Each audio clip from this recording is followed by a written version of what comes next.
The Whitsun Weddings by Philip Larkin. That Whitsun, I was late getting away. Not till about 1:20 on the sunlit Saturday did my 3/4 empty train pull out. All windows down, all cushions hot, all sense of being in a hurry gone. We ran behind the backs of houses, crossed a street of blinding windscreens, smelt the fish stop. Thence the river's level drifting breath began, where Skye and Lincolnshire and water meet.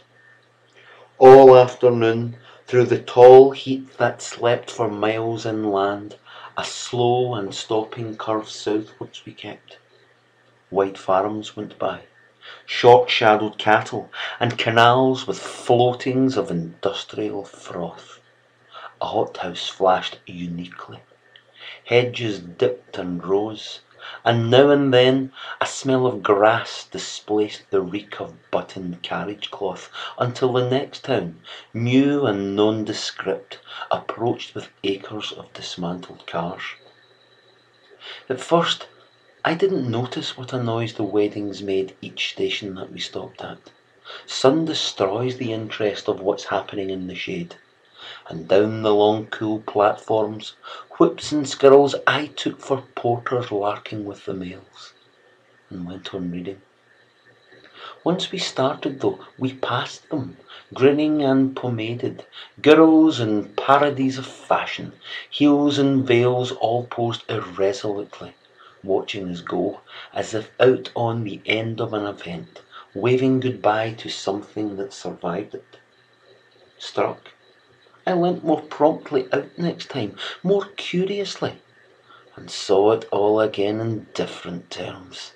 The fathers with broad belts under their suits and seamy foreheads, mothers loud and fat, and uncles shouting smut, and then the perums, the nylon gloves and jewellery substitutes, the lemons, mauves and olive ochres that marked off the girls unreally from the rest. Yes, from cafes and banquet halls up yards and bunting dressed coach party annexes, the wedding days were coming to an end. All down the line, fresh couples climbed aboard, the rest stood round. The last confetti and advice were thrown, and, as we moved, each face seemed to define just what it saw departing. Children frowned at something dull, fathers had never known success so huge and wholly farcical.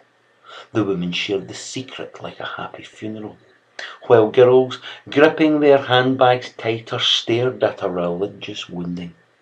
Free at last, and loaded with the sum of all they saw, we hurried towards London, shuffling gouts of steam. Now fields were building plots, and poplars cast long shadows over major roads, and for some 50 minutes, that in time would seem just long enough to settle hats and say, "I nearly died," a dozen marriages got underway.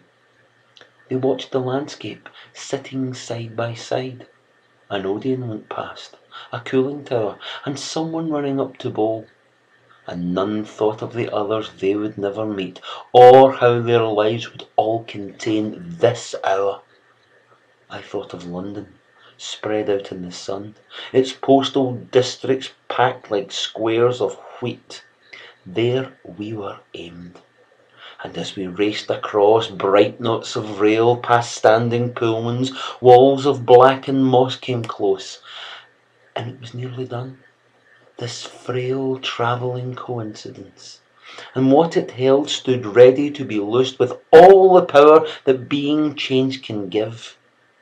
We slowed again, and as the tightened brakes took hold, there swelled a sense of falling, like an arrow shower sent out of sight, somewhere becoming rain.